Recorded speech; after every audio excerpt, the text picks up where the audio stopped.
Suling Emas, Jilid 8 Bagian 1. 7 batang jarum merah, katanya, dengan suara menggetar, melihat betapa kulit di sekitar jarum-jarum itu mulai berwarna merah kebiruan, tanda keracunan hebat. Lekas cabut dan berikan jarum-jarumnya kepadaku, karena ingin sekali menolong, sedangkan dia sendiri memang tidak mengerti tentang senjata beracun. Tan Hui memenuhi permintaan ini dengan cepat.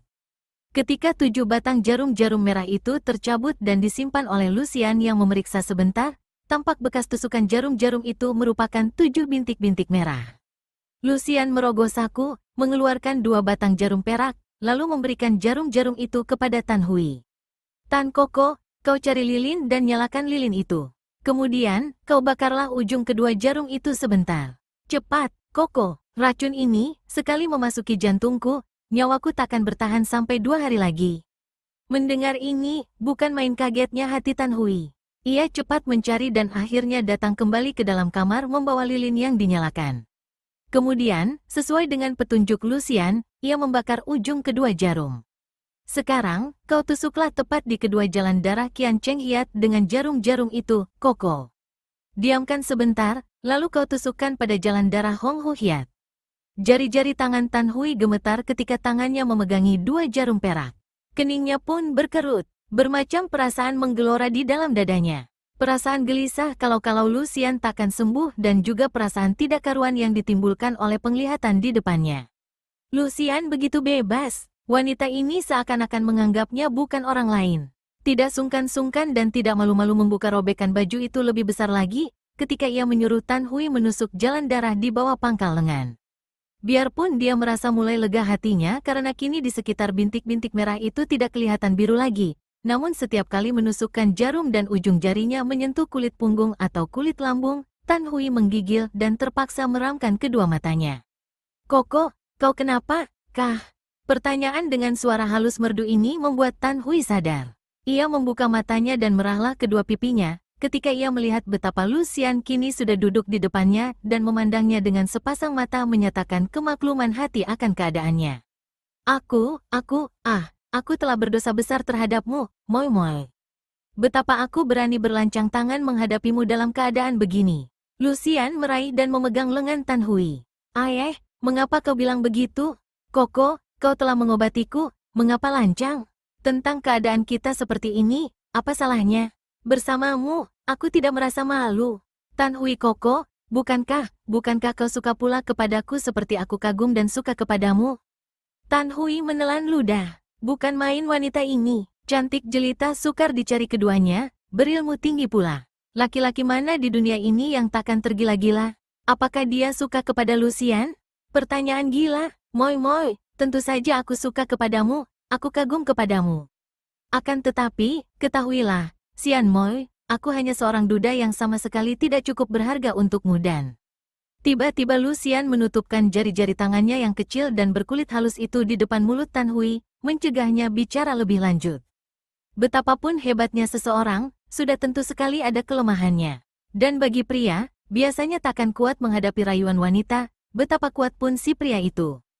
Bujuk rayu seorang wanita cantik lebih dahsyat daripada gerak kilat ratusan anak panah atau ribuan mata pedang.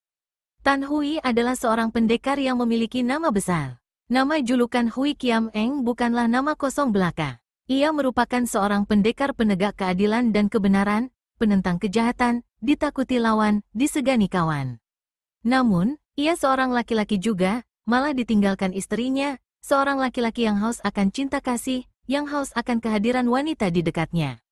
Kalau saja ia tidak kematian istrinya, belum tentu ada wanita betapapun cantiknya akan dapat berhasil menggodanya. Akan tetapi, kini keadaannya lain. Ia kehilangan istrinya, sedang haus akan cinta. Celakanya, ia berjumpa dengan seorang wanita seperti Lucian. Seorang wanita yang hebat, cantik jelita, apalagi yang sudah menolong putrinya dengan pengorbanan. Wanita muda yang bajunya robek, terbuka bagian punggung sampai hampir membuka dadanya, yang memegang tangannya, yang memandangnya dengan sinar mata mesra dan bibir tersenyum menantang. Herankah kita kalau kemudian Tan Hui terjungkal pertahanan batinnya dan tergila-gila membiarkan diri menjadi hamba nafsu asmara?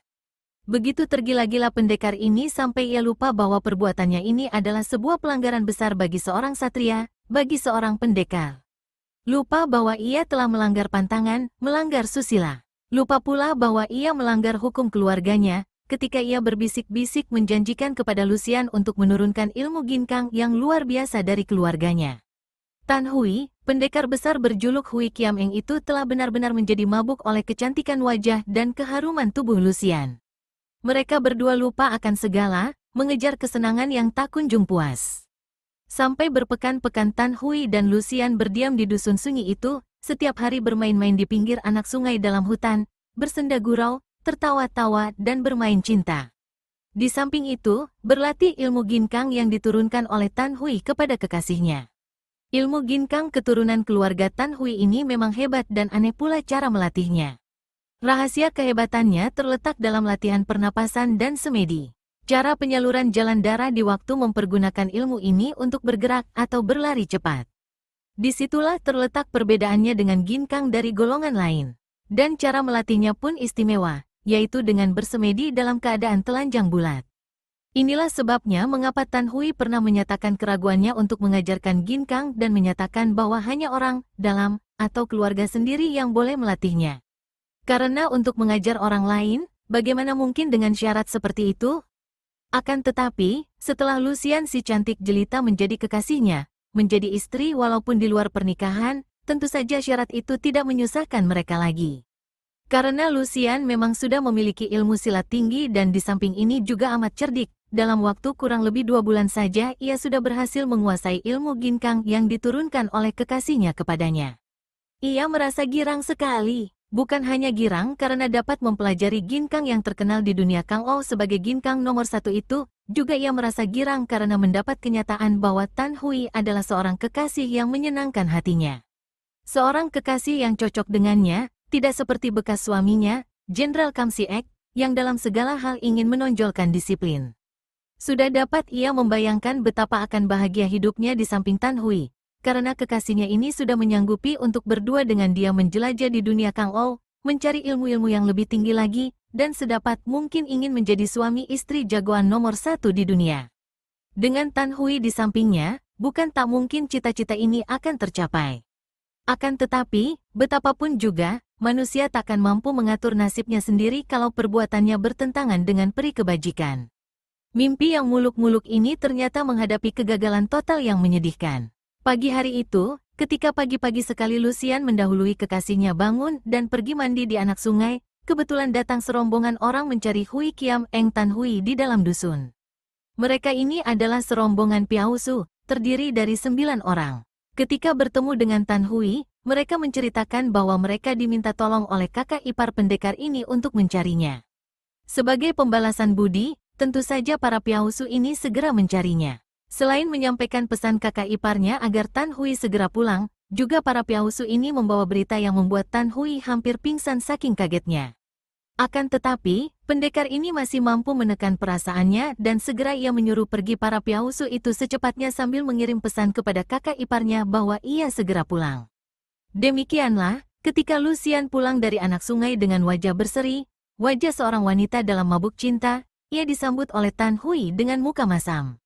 Jelas sekali bahwa Tan Hui menahan-nahan gelora amarah yang mengamuk di hatinya. Menurutkan kata hatinya, ingin Tan Hui mengamuk. Namun, ia mencinta Lucian, maka yang keluar dari mulutnya hanyalah ucapan singkat. Sian Moi, sampai saat ini sajalah hubungan kita. Aku hendak pergi sekarang. Selamat tinggal. Koko, mengapa senda gurumu tak enak benar pagi ini? Lucian menangkap lengan kekasihnya yang hendak pergi itu. Ia masih menganggap kekasihnya bergurau. Akan tetapi, Tan Hui tidaklah bergurau. Secara kasar ia merenggut lengannya yang dipegang Lucian sambil berkata, aku tidak bergurau. Aku benar-benar akan pergi meninggalkanmu, karena hendak menikah dengan Siok Lan, gadis dusun yang baik. Tiba-tiba, sepasang mata Lucian berkilat marah. Suaranya dingin sekali ketika ia menghadapi Tan Hui sambil berkata, begitukah?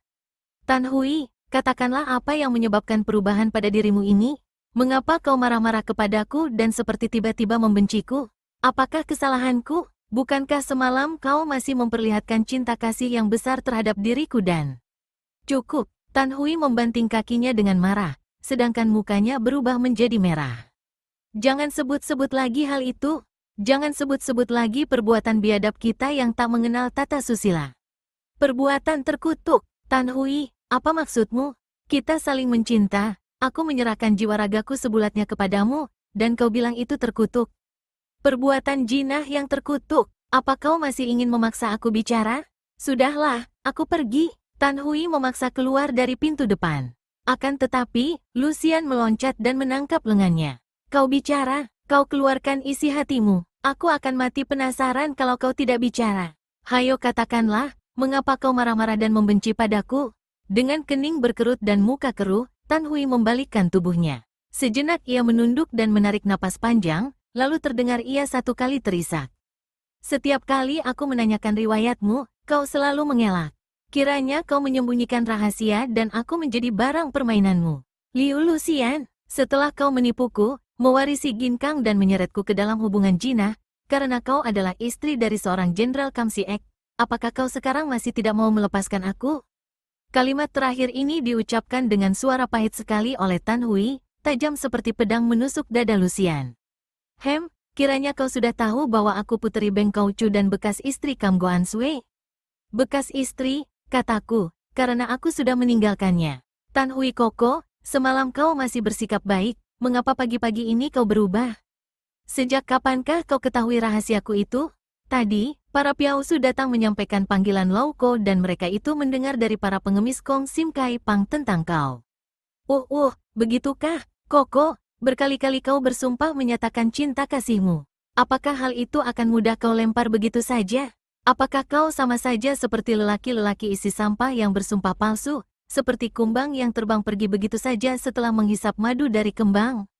Apakah kau seorang laki-laki begitu rendah akhlak? Tan Hui marah. Liu Lucian, kau cukup tahu laki-laki macam apa aku ini. Aku pasti akan memenuhi janji-janjiku. Aku cinta kepadamu. Sampai detik ini pun aku masih cinta kepadamu, terkutuk. Akan tetapi, kau adalah istri Kam Siek, seorang pahlawan yang kuhormati. Aku telah berjinah denganmu. Ini saja sudah merupakan perbuatanku yang biadab, yang cukup membuat aku bisa mati karena malu. Akan tetapi engkau, Lucian, bagaimanakah Tian memberkahimu dengan wajah secantik itu dan tubuh seindah itu akan tetapi dengan hati serendah ini? Bagaimanakah kau, seorang istri dari seorang pahlawan terhormat, bisa meninggalkan suami dan bermain gila dengan laki-laki lain hanya untuk mencuri ginkang? Kau manusia rendah, wanita tak tahu malu. Biarpun aku cinta kepadamu, namun aku pun muak akan tingkah lakumu. Sudahlah, aku pergi sekarang. Aku akan menikah dengan gadis kampung, agar tidak dapat terjerat lagi oleh siluman betina macam engkau. Tan Hui meloncat jauh ke depan. Terdengar pekik kemarahan dan tangan kiri Lucian bergerak.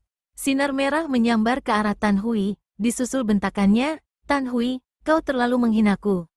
Mendengar sambaran angin dari belakang, Tan Hui cepat mengelak dan tangannya menyambar. Ia berhasil menangkap sebatang di antara jarum-jarum yang tadi menyambarnya. Tan Hui tertegun melihat jarum merah di tangannya itu, kemudian kemarahannya memuncak. Ia tidak jadi lari pergi, malah kini ia kembali dan memaki-maki, sungguh perempuan tak tahu malu.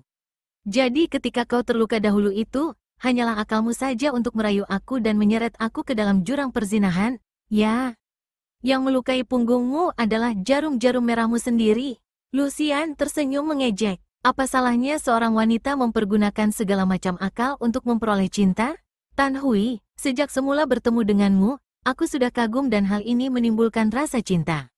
Akan tetapi, kiranya kau hanya seorang laki-laki pengecut. Berani berbuat, takut bertanggung jawab. Melawan suara hati dan perasaan sendiri. Muak perutku melihatmu. Dan aku benci kepadamu. Kau perempuan lacur, kau.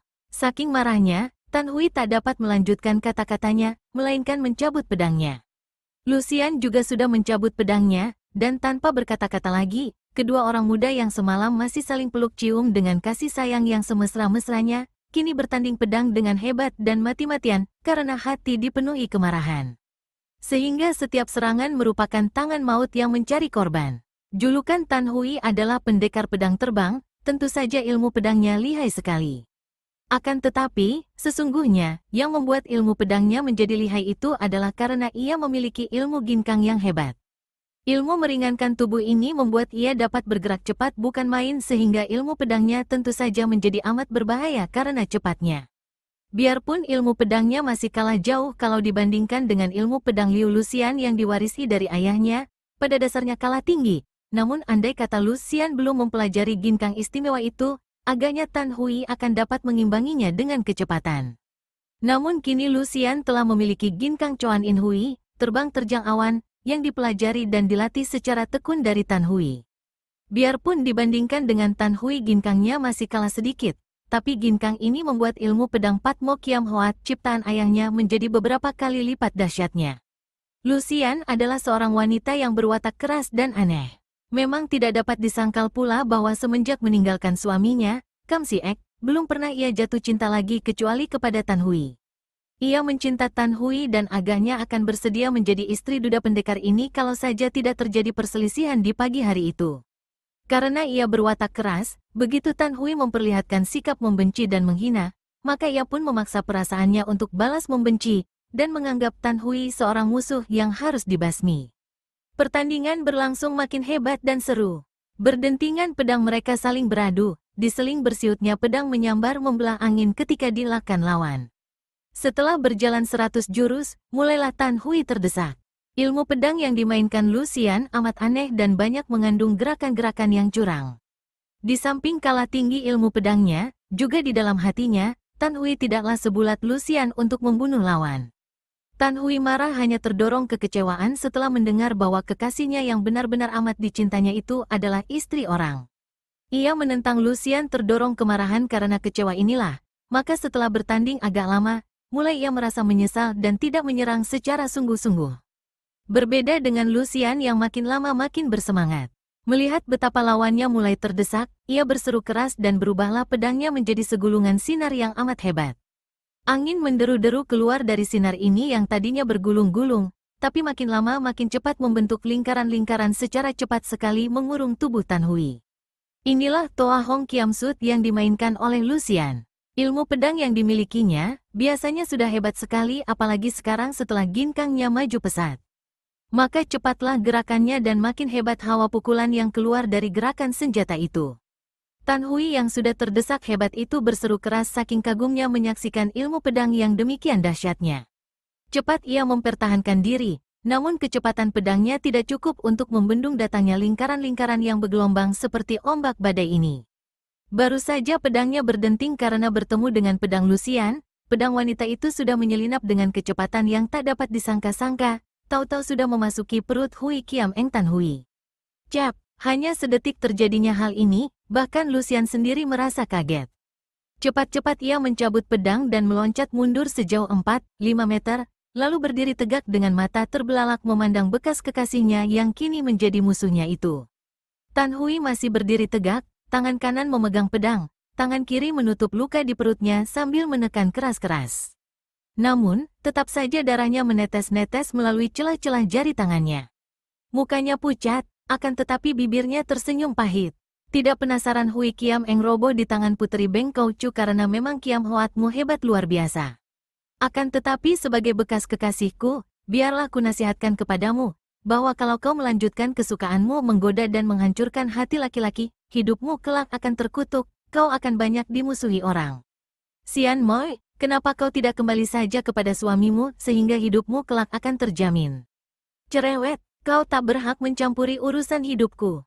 Kau sudah terluka, aku memberi kesempatan kepadamu untuk pergi, mengingat akan perkenalan kita yang lalu.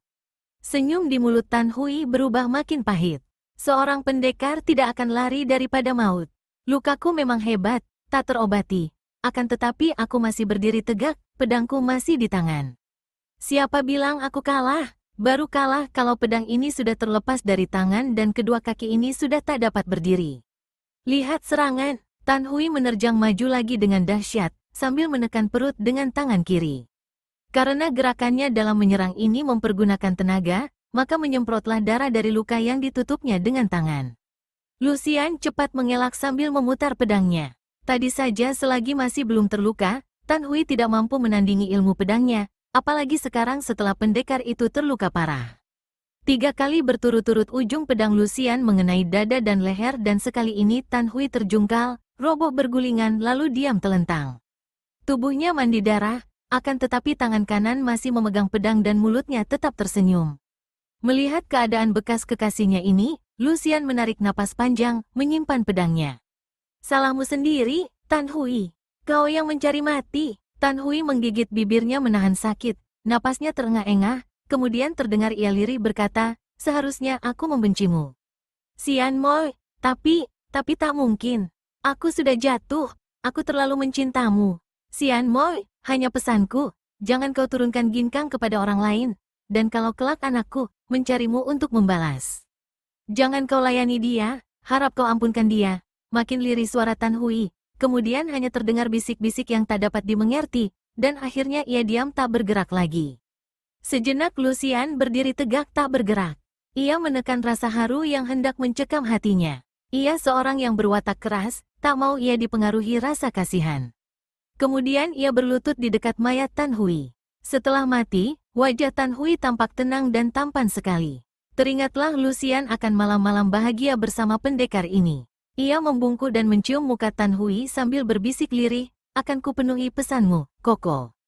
Tenanglah, celaka ia membunuh Tan Tai Hiap, terdengar suara berdesing, dicabutnya golok dan pedang. Perlahan Lucian bangkit berdiri, ujung matanya menyapu 9 orang piausu yang sudah mengurungnya. Sinar matanya berkilat-kilat, bibirnya yang merah tersenyum mengejek, dan ujung hidungnya agak berkembang kempis. Alamat celakalah mereka yang berhadapan dengan Lucian kalau dia sudah seperti itu, karena itu adalah tanda-tanda daripada kemarahan yang meluap-luap. Tadi Tan Hui dapat mengenalnya dari keterangan para piausu, sehingga secara tidak langsung para piausu inilah yang merusak kebahagiaannya dengan Tan Hui. Kalian piausu-piausu jahanam inikah yang menceritakan kepada Tan Hui siapa adanya aku? Suaranya terdengar satu-satu perlahan dan jelas, diucapkan dengan mulut setengah tersenyum. Seorang piausu muda menudingkan telunjuknya dan memaki. Kau siluman betina, kau puteri Beng Kaucu dan sudah menjadi istri Jenderal Kam. Akan tetapi kau membunuh Tan Tai Hiap. Ah, perempuan keji, kau. Siut, kring, krokek. Piausu muda itu sia-sia menangkis ketika sinar berkilauan menyambar ke arahnya. Goloknya yang menangkis patah menjadi 2. Disusul lehernya yang terbacok sampai putus sama sekali dan kepalanya terpental jauh. Tubuhnya yang tak berkepala lagi roboh dan menyemprotkan darah seperti air mancur. Ributlah 8 orang piausu yang lain dan cepat mereka itu menerjang dari segala penjuru. Namun, Lucian sudah siap sedia, dan dia sudah tak dapat mengendalikan kemarahannya lagi. Pedang Toa Hong Kiam di tangannya berkelebat laksana naga mengamuk. Kini ginkangnya sudah maju pesat sekali sehingga gerakannya sukar diikuti pandangan mata para piausu itu.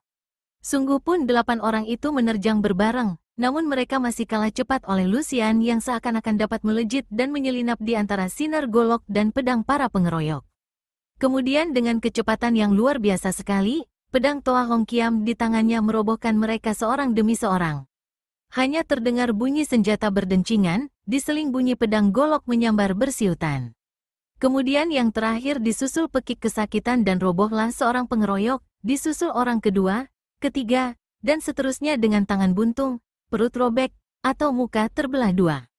Darah muncrat-muncrat dan tubuh bergelimpangan. Tidak sampai 1/4 jam lamanya, 9 orang piausu telah roboh mandi darah di sekeliling mayat Tan Hui. Ada di antara mereka yang tidak tewas, akan tetapi mereka ini tentu akan menjadi orang cacat karena sebelah tangannya atau sebelah kakinya buntung. Sambil tersenyum mengejek, Lucian membersihkan pedangnya, menyarungkannya kembali, lalu pergi dari situ tanpa menengok lagi. Hanya beberapa loncatan saja dan ia sudah lenyap dari situ.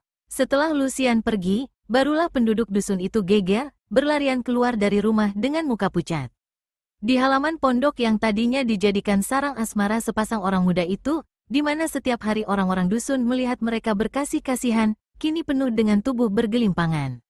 Ada yang sudah mati, ada yang terluka parah, dan kesemuanya mandi darah. Ngeri sekali pemandangan itu, akan tetapi karena tidak ada pertempuran lagi, orang-orang dusun mulai turun tangan menolong mereka sedapatnya. Semenjak peristiwa ini, mulailah nama Liu Lucian dikenal sebagai seorang wanita yang selain cantik, jelita dan mudah menggoncangkan batin dan membobolkan pertahanan hati para pria, juga amat ganas dan kejam menghadapi mereka yang ia anggap musuh. Pendeknya, bagi seorang pria yang disuka oleh Lucian, wanita ini tentu akan menjadi seorang dewi kayangan yang penuh dengan madu, mesra dan menggairahkan. Sebaliknya bagi pria yang dibencinya, Lucian, tentu akan berubah menjadi iblis betina yang haus darah. Para piausu yang tidak mati tentu saja merupakan pemberita yang aktif tentang diri Lucian, sehingga sebentar saja Lucian dijuluki Tok Xiao Kui, setan kecil beracun. Seorang anak kecil berusia 9 tahun pergi dari rumah memasuki dunia luar yang tak pernah dikenalnya. Tanpa sanak kadang, tanpa tujuan, sudah tentu merupakan hal yang amat sengsara. 9 daripada 10 orang anak kecil tentu akan menangis dan minta diantar pulang oleh siapa saja yang dijumpainya, kalau ia sudah kehabisan bekal dan tidak tahu harus makan apa dan minta tolong kepada siapa. Akan tetapi, biarpun baru berusia 9 tahun, namun Busong bukan anak sembarangan. Semenjak berusia 5 tahun ia sudah diajar membaca dan menulis. Setiap hari ia dijejali kitab-kitab. Pada masa itu, yang disebut kitab pelajaran hanyalah kitab-kitab filsafat, kitab-kitab sajak, dan agama yang isinya berat-berat. Segalanya ada hubungannya dengan kebatinan. Sekecil itu, Busong sudah mempunyai pandangan yang luas, sudah dapat mempergunakan kebijakan dan dapat menangkap suara batin. Ia adalah putra Jenderal Kam Si-ek, seorang pahlawan yang patriotik, yang berdisiplin dan berbudi.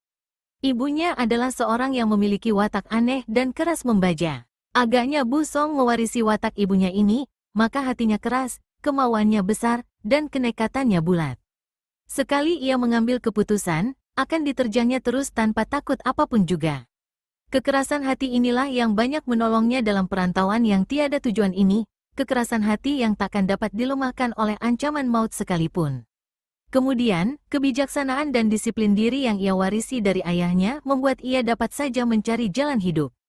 Bekalnya tidak banyak, namun sebelum habis sama sekali, ia sudah mempergunakan tenaganya untuk memenuhi kebutuhan perutnya. Ia tidak malu-malu untuk minta pekerjaan betapa kasar pun di setiap dusun, sekadar minta upah sebagai pengisi perutnya. Memotong kayu, menjaga sawah, menggembala kerbau, menggiling tahu, menuai gandum, bahkan mengangkut batu kali. Apa saja akan dikerjakannya. Tenaga anak ini memang besar dan tubuhnya juga tegap. Namun tak pernah tinggal terlalu lama di sebuah tempat, karena ia mau bekerja hanya untuk menyambung hidupnya. Biarpun ayah bundanya adalah jagoan silat yang jarang ditemui tandingannya, namun Busong yang berusia 9 tahun itu sama sekali tidak mengerti ilmu silat. Ia pun tidak ingin belajar silat, karena sejak kecil, kitab-kitab filsafat dan nasihat-nasihat ayahnya membuat ia mempunyai pandangan rendah terhadap ahli silat. Ahli silat hanya menyeretmu ke dalam pekerjaan kasar dan kotor, demikian nasihat ayahnya. Menjadi tentara, menjadi tukang pukul, menjadi pengawal, atau menjadi perampok. Kesemuanya membutuhkan ilmu silat untuk melawan musuh, untuk membunuh orang lain dalam permusuhan pribadi. Memang ada yang dapat mempergunakan ilmu silat untuk menjadi pendekar dan berbakti untuk negara, membasmi musuh negara, akan tetapi berapa banyaknya? Kecil sekali dibandingkan dengan yang menyeleweng menjadi penjahat mengandalkan kekuatan dan kepandaian silatnya. Inilah sebabnya mengapa Busong sama sekali tidak bisa ilmu silat, namun ia pandai bersajak, pandai pula menulis dan menggambar huruf hias. Karena kekerasan wataknya lah maka ia memaksa diri untuk membenci ilmu silat, padahal wataknya yang keras, jujur, tubuhnya yang tegap, dan tenaganya yang besar itu menunjukkan bahwa ia memiliki bakat baik untuk menjadi pendekar, bukan menjadi seorang sastrawan.